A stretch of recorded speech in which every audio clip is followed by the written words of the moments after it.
Hello, I'm Anthony David Hobbs, and this is my review of Dawn of the Dead. The original. Yes, you have to be more specific nowadays because they've remade this, remade the first one, and remade the third one. Anyway, this is my review of the original.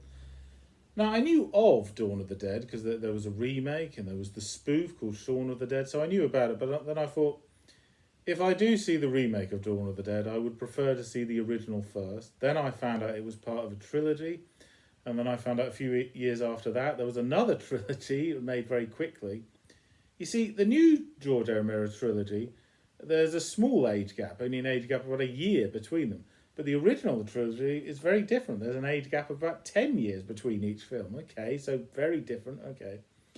Anyway, why was the sequel Dawn of the Dead made in the first place? Well, a number of reasons, but I suppose the main one is George A. Romero. That Night of the Living Dead was this huge big hit back in 1968, but for some technical reason, the movie was put in the public domain, so nobody could live off the royalties of it.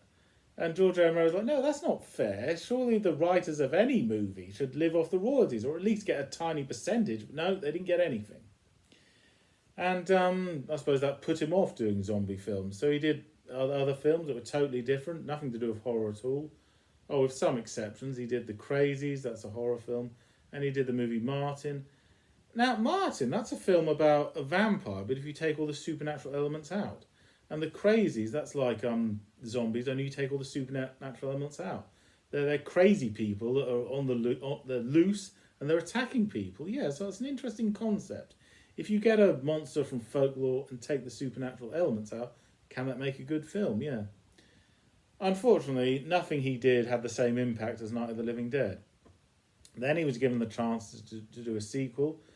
It almost didn't happen because there were so many film studios in America that were not interested. Nobody wants to see a sequel to that film.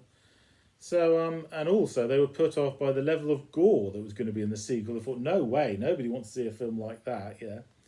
So instead, he got an Italian film company to help him make the film. And when it was released, it was a huge hit. So yes, who's laughing now? Yes, he was right. It was a good idea for a film.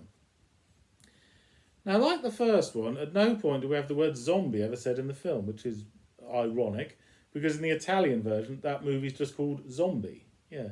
Yeah, some people sold it as a movie on its own, not a sequel to something. Yeah, well, there's no numbers at the end of these sequels, yeah. And it was made in 1978, like the 10th anniversary of the first film, but it was released in Italy then, but it wasn't released in America until 1979. But either way, yes, it was a huge big hit, yeah.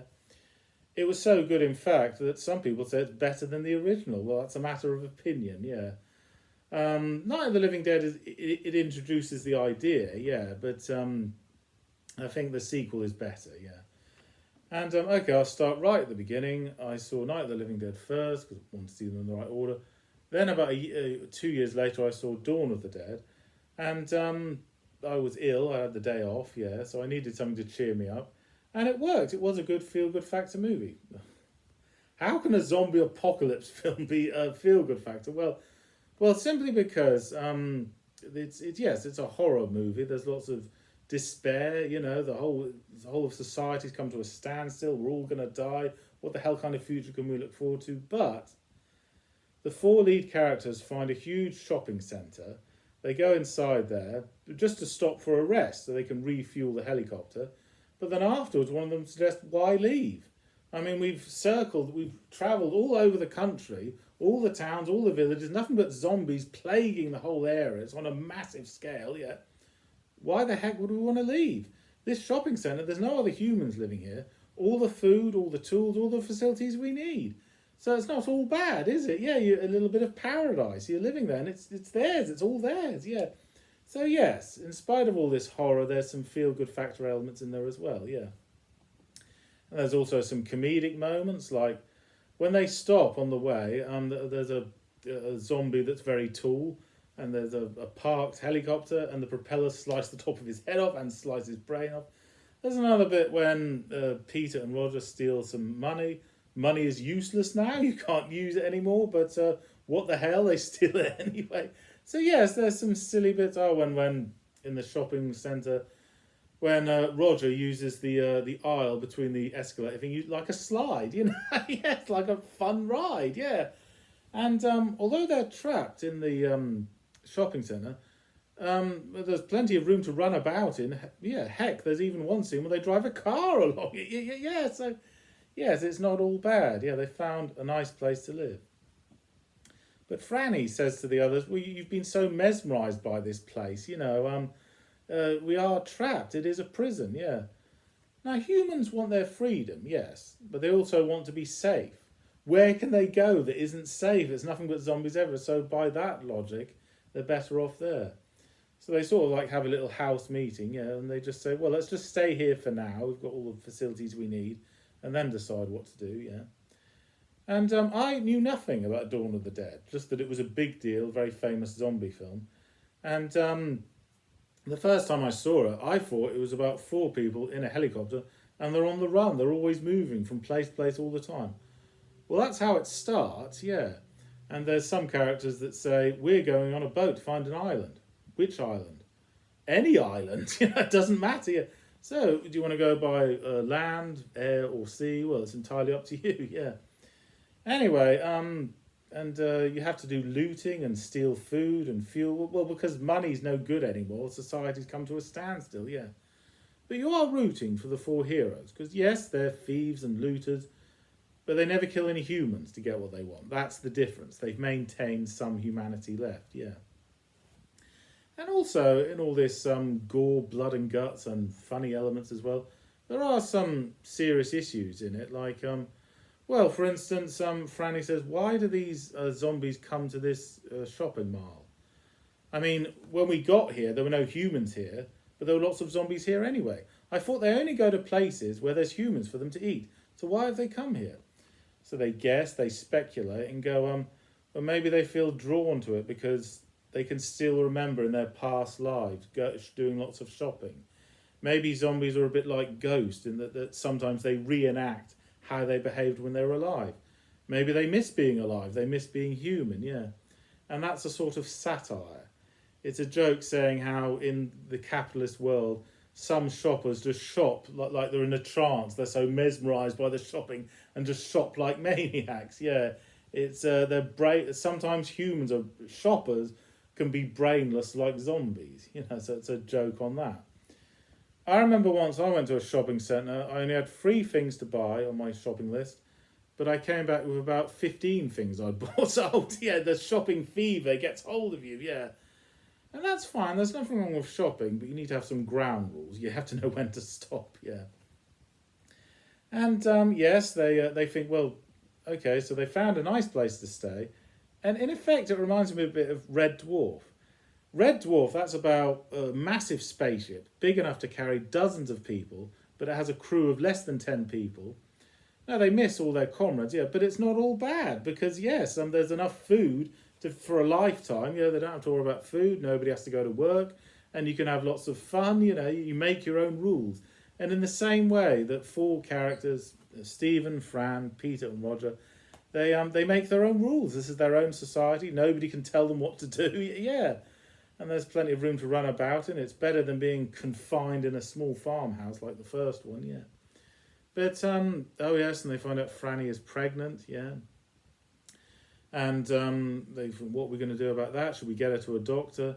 And then, well, Peter says, everywhere is plagued by zombies. No, let's stay here. There's medical facilities here to help her when she has the baby. That doesn't change anything. Let's stay here. And at one point, Stephen, he wants to marry Franny. He's serious about it. And she turns him down, saying that no, not in these circumstances. Let's get married. Well, I don't know, when we really mean it, like when this apocalypse is over. Well, how long is the apocalypse going to go on for? They don't know, do they? And are the zombies stupid? I'll explain what I mean. They are brainless and they blunder into things. They don't have the intelligence to drive a vehicle or operate technology. But they're very slow moving, but they are a threat because there's so many of them. Yeah, and so how come they get in really big groups? Are they aware of this? Are they aware that they have a better chance of beating the humans in big groups? or is it just by chance they're in big groups? Well, you make up your own mind, yeah. And everyone reacts differently in a crisis. Like there's a bit when Roger is, yeah, he's enjoying himself, grabbing all the tools they need, shooting the zombies in the head because that's the only way to beat them. And then afterwards, they think we've got to barricade the entrance, yeah, with like these lorries, the cargo vehicles. And Roger's going crazy, shooting them here and there. Yeah, get some of that, get that, shoot that one. Yeah, yeah, great. And then Peter, who's a bit more calm, says to him, you need to keep your head screwed on. You can't lose your focus, you know. You're not just risking your own life, you're risking mine. Now, can you get it together? Can you calm down and focus? So yes, he agrees to calm down, or at least a little bit. And because I think the reason he's acting crazy, Roger isn't scared. No, he's delusional. He thinks he's invincible because these zombies are so easy to kill. Yeah. But then later in the story, no, he gets, because he loses his focus, he gets careless, you know, and he gets bitten on the arm and on the legs. Oh, no, no. And that was annoying because I like that character. That was a shame, yeah. But nevertheless, they say if you get bitten, chances are you'll turn into a zombie. And Roger hasn't given up hope. He says, I'm going to try. I'm going to try not to turn into one of those things. And yes, the little time he has left, he uses killing zombies. Yeah. So he wants to stay alive or stay human as long as he can. Because the thing about becoming a zombie is you don't have any free will. Yeah. They're just creatures that just want to eat, you know, and that's it. Their only interest is eating things. What happens when they've eaten everything and there's nothing left? Well, they don't think that far ahead, do they?